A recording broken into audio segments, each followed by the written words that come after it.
I'ma go over that nigga's house late at night. Show off. I'ma have that nigga so horny, I'ma leave his fucking place, he might leave on a night light.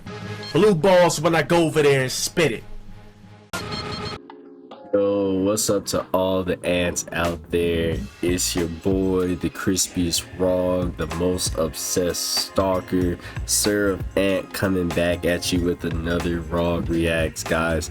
First, I want to say thank you everybody for 1,000 subscribers. I genuinely appreciate each and every one of you tuning into the videos, whether it's Raw Reacts or just some straight up beatdowns on Tekken. Either or, I appreciate all of you guys. I thank you all for the support. Shout out to everybody who's been in the live stream. Shout out to everybody who's joined the Discord.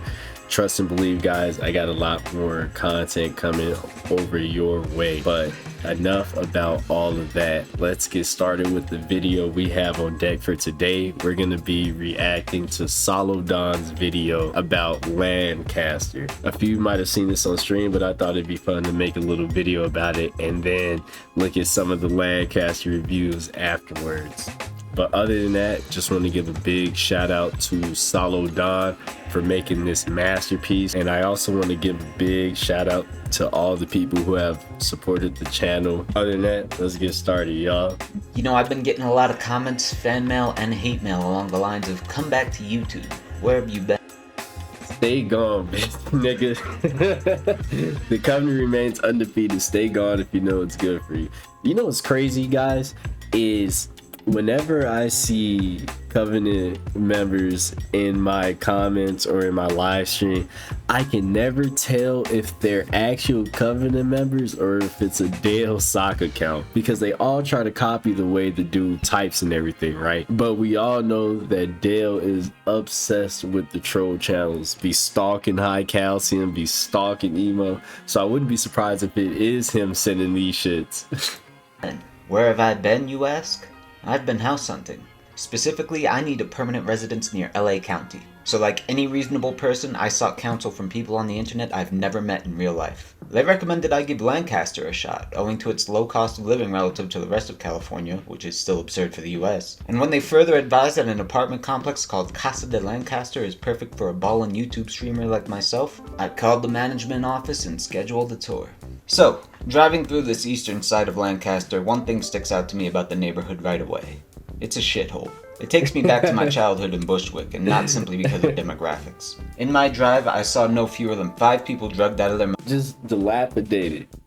It's just dilapidated, y'all. This is what I think anytime I see this video, right? It makes sense. I'd be angry every day too if I had to live here. In the middle of the day. I saw one fight between 2 kids who looked no older than 13 while a group of adults watched. And I saw dozens of ruined cars and damaged homes. So I finally get to Casa de Lancaster for my tour.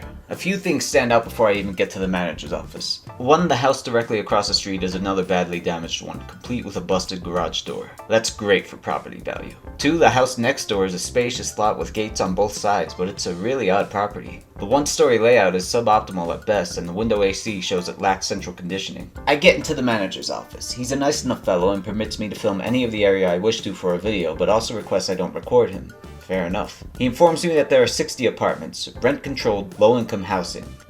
Rent-controlled, low-income housing. Can travel the world whenever he wants to. Can buy a house whenever he wants to. Multiple whips. Designer clothes. Rent-controlled housing.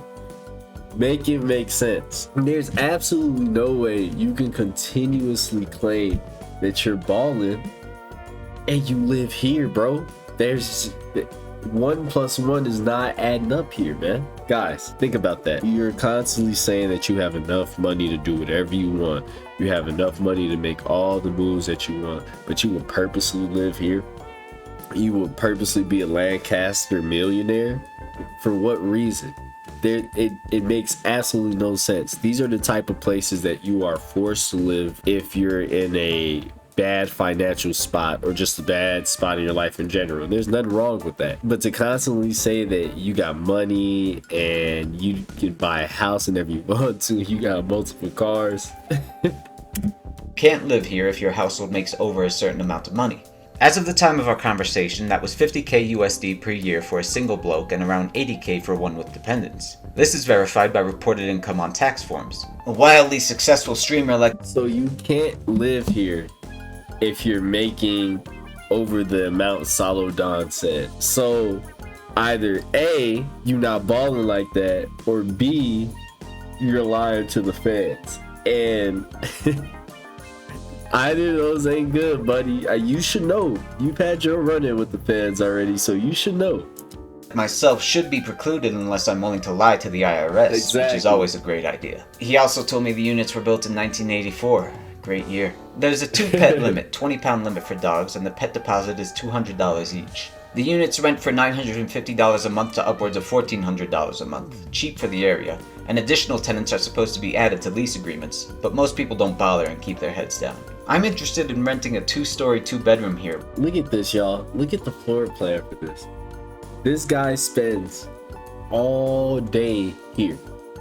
This is his whole life right here. Dale constantly says everybody doesn't know him. Just pull up this picture. This is his whole life right here. Boom. How you know Dale. Which goes for $10.50 a month unless its furnishments have been updated in the last 10 years. From there, the manager permitted me to film as much as I wanted of the complex for as long as I needed and then let me tour an empty unit. I first checked out the laundry room because I know current residents aren't happy with it, but I think it's fine for the target demographic. It's only when you're a Hey, do y'all think that he's washing those Balenciaga shirts in that public laundry machine?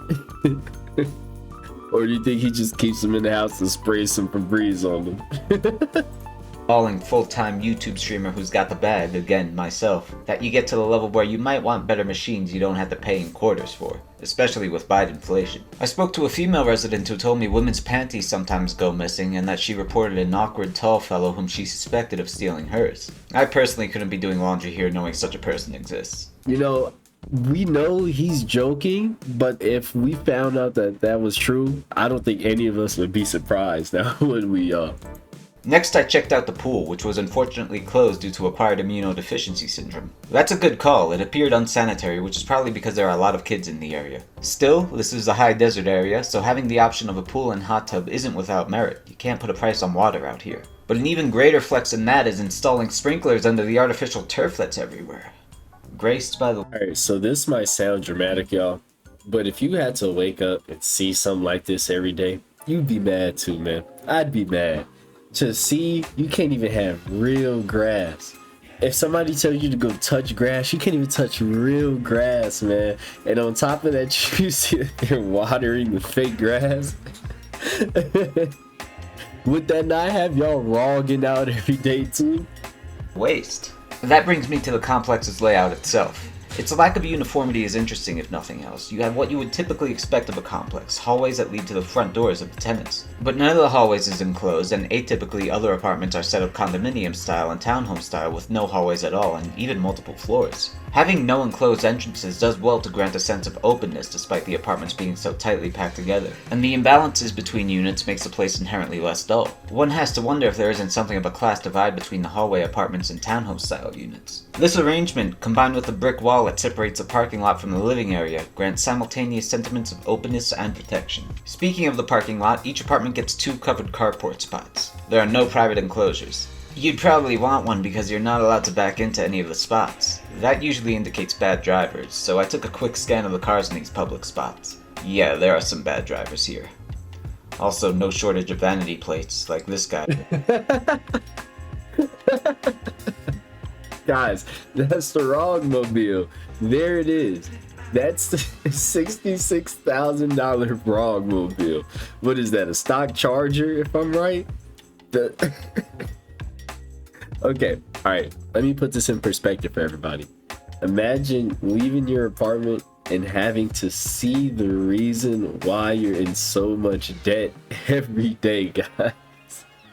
Like, this cracks me up every time. $66,000 on a vanity plate and a stock vehicle. Isn't this the same thing that he clowns quote unquote wrongs for?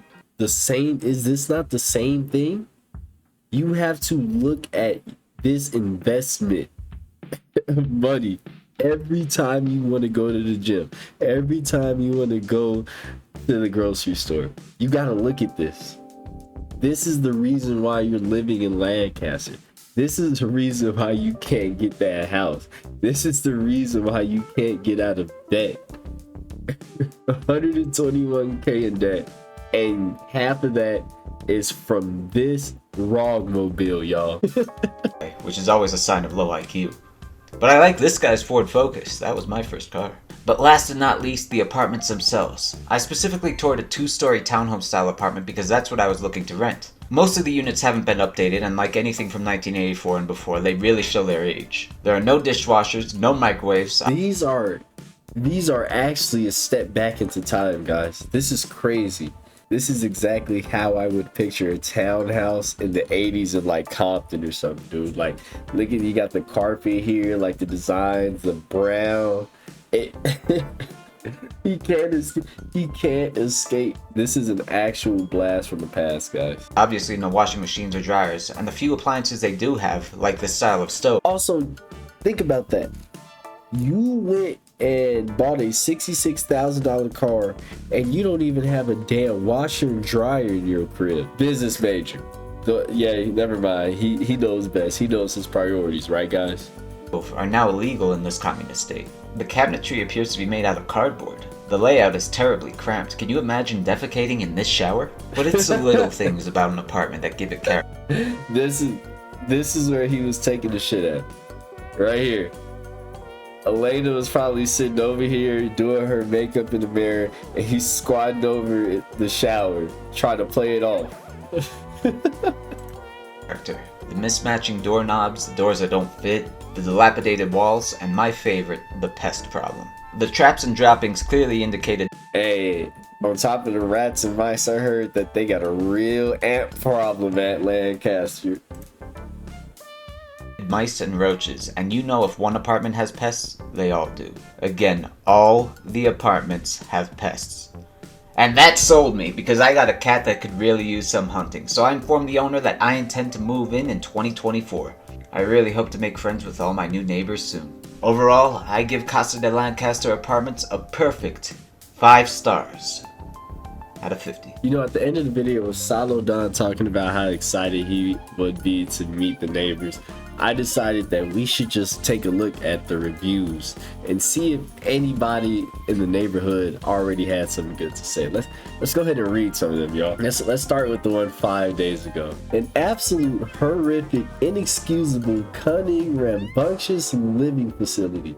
For months on end, a particularly nasty smell has been emanating from a 40-year-old neighbor's unit who screams about peanut butter for nights on end.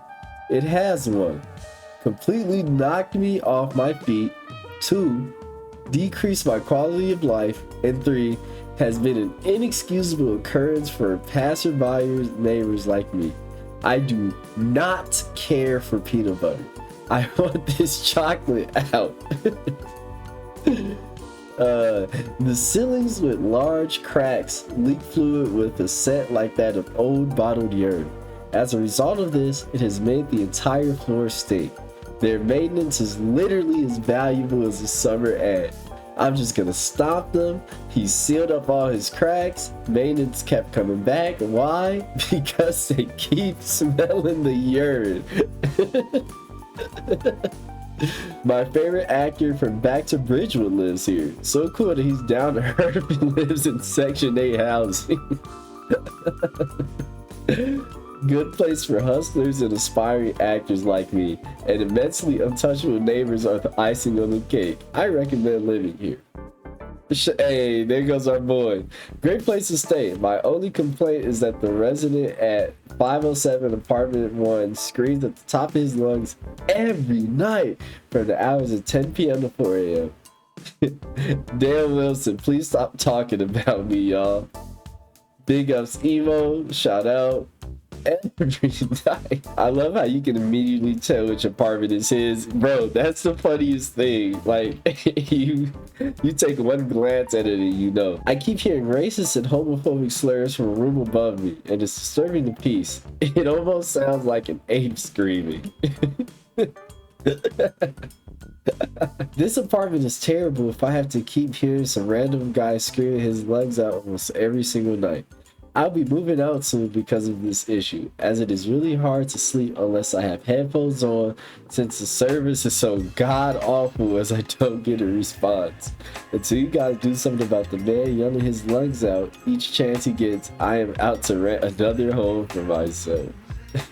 The apartments themselves are alright, but if you go here, be aware of the grown screaming man-child in apartment number 507. Apartment isn't all that. Pretty unkempt when I got a tour around the place, and apparently there's a 39-year-old man who screams all night about fake games, stalking bums. Can you check up on that? I hear loud, obnoxious phrases constantly coming from the 507 room above my roof up to as late as 5 a.m. such as bum and brokey, even though this place itself is Section 8 garbage? Try talking to him, but he always avoids social confrontation and walks really past his room every time he gets home.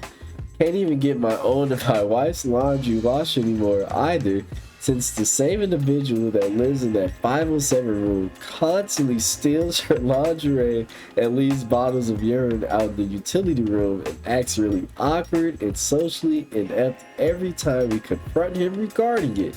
Moving out of this dump immediately. The guy in 507 keeps trying to show me his Saturn stick, whatever that is, and what he can do with it, whatever that means. He's about 6'5", peanut butter complexion, and wears concealer. I came to look at places to rent, but I changed my mind.